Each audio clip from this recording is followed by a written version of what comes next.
இவங்கெல்லாம் யாருன்னு பார்க்குறீங்களா? நீங்கள் நினைக்கலாம் இவங்கெல்லாம் பீகார்லேருந்தோ இல்லை வட மாநிலத்திலேருந்தோ வந்த தொழிலாளர்கள் தங்குவதற்கு இடம் இல்லாமல் ஏதோ ஒரு இடத்துல வந்துட்டு ஒதுக்குப்புறமாக உறங்கி கொண்டிருக்கிறார்கள் நினைக்கலாம். அப்படி இல்லைன்னா இவர்கள்லாம் பிச்சைக்காரங்க, நாடோடிகள், இவர்களுக்கு தங்குவதற்கு உறங்குவதற்கும் இடமில்லை என்பதற்காக இப்படி படுத்து கிடக்கிறாங்கன்னு நினைக்கலாம். அது முற்றிலும் தவறு. இவங்க யார் தெரியுமா? கொரோனா காலகட்டத்தில் தங்களோட உயிரை துச்சமென நினைக்காமல் நம்மளோட உயிர் முக்கியம்னு கூட நினைக்காம அவங்க என்ன தெரியுமா பண்ணாங்க? நமக்காக பாடுபட்டாங்க. ஒட்டுமொத்த தமிழக மக்களுக்காக நிறைய செவிலியர்கள் உயிரை விட்டாங்க. அந்த செவிலியர்கள் தான் இவங்க.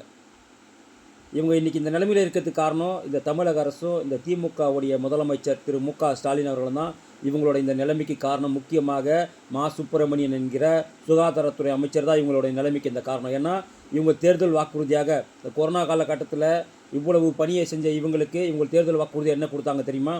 கண்டிப்பாக நாங்கள் ஆட்சிக்கு வந்தால் உங்களுக்கு பணி நிரந்தரம் செய்து தருவோம், அரசாங்க ஊழியர்களுக்கு நிகரான ஊதியத்தை உங்களுக்கு தருவோம் என்று தேர்தல் வாக்குறுதியாக கொடுத்த இந்த திமுக கடந்த 4.5 ஆண்டு காலமாக 5 ஆண்டு முடிய போகுது. இந்த செவிலியர்களுக்கு அவர்கள் கொடுத்த வாக்குறுதி நிறைவேற்றலை. அதன் காரணமாக வீட்டை விட்டு, குழந்தைங்களை விட்டு, குடும்பத்தை விட்டு இன்றைக்கி போராட்ட காலத்தில் இவங்க இருக்கிறாங்க. இவங்களுக்கு வீடு வாசல் கிடையாதா? குடும்பம் கொட்டி கிடையாதா?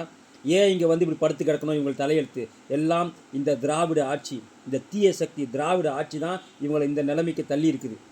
எனவே சிந்திக்கணும். இவங்க மட்டும் கிடையாது, இன்னைக்கு 200 நாட்களாக துப்புரவு பணியாளர்களும் இப்படி தான் போராடி கொண்டிருக்கிறார்கள். ஆனால் இந்த காவல்துறை இவங்களை குண்டு கட்டா தூக்கி அரெஸ்ட் பண்ணுதே தவிர, எவன்லாம் கொள்ளையில் ஈடுபடுறானோ, எவன்லாம் ஊழல் பண்ணுறானோ அவனுக்கெல்லாம் சாதகமாகத்தான் இந்த காவல்துறை, இந்த அரசாங்கமும் செயல்படுது.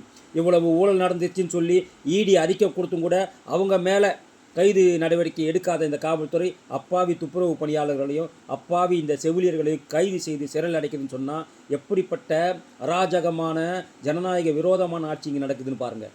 உண்மையிலேயே இந்த 2026 எலெக்ஷனில் தகுந்த பாடத்தை நம்ம இந்த தீய சக்தி திமுகவுக்கு கொடுத்தே ஆகணும்.